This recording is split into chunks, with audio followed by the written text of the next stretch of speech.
अब हम पढ़ेंगे भयानक रस। भयानक, ठीक है, यानी कि जहां पर भय स्थायी भाव उत्पन्न होगा, ठीक है।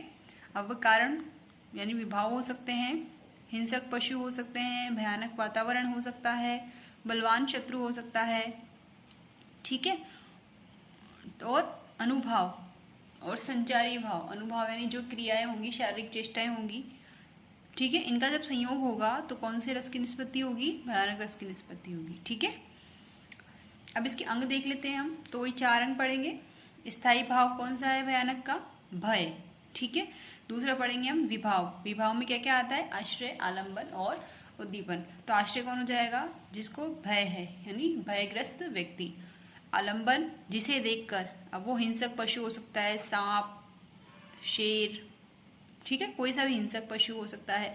भयानक वातावरण, ठीक है, जैसे रात का अंधेरा हो सकता है, जंगल हो सकता है, भूत हो सकता है, ठीक है, बलवान शत्रु इत्यादि। ये सब क्या है? आलंबन है, यानी जिन्हें देखकर भय उत्पन्न हो, ठीक है। उद्दीपन यानी क्रियाएं, आलंबन की क्रियाएं, तो आलंबन की भयानकता, ठीक है। भूत, भूत बहुत डरावना है। जंगल में क्या आ रही है? एकदम शांति छाई हुई है, आवाजें आ रही है, हिंसक पशुओं की आवाजें आ रही है, ठीक है। उसके भयानकता या भयंकरता को बढ़ाने वाली वस्तुएं, ठीक है, जैसे जंगल में गए, कंकाल या फिर, ठीक है, खोपड़ी मिल गई, तो ये सब क्या है? जो आलंबन को और भयानक बनाए, वही क्या है? उद्दीपन विभाव है, ठीक है। अब जब भय उत्पन्न हो जाएगा तो कौन कौन सी शारीरिक चेष्टाएं होंगी?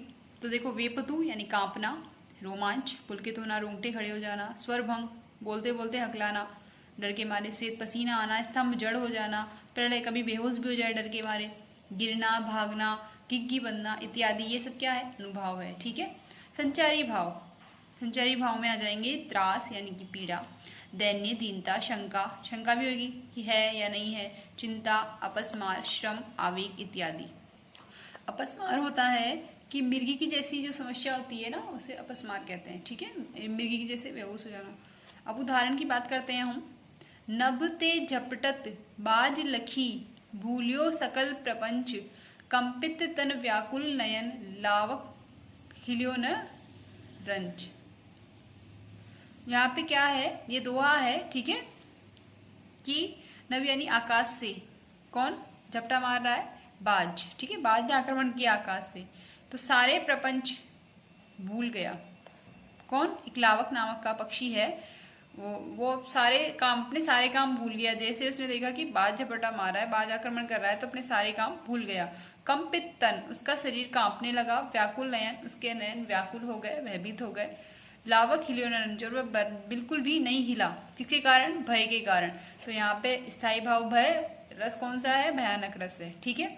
और इस उदाहरण में हम अंग देख लेते हैं।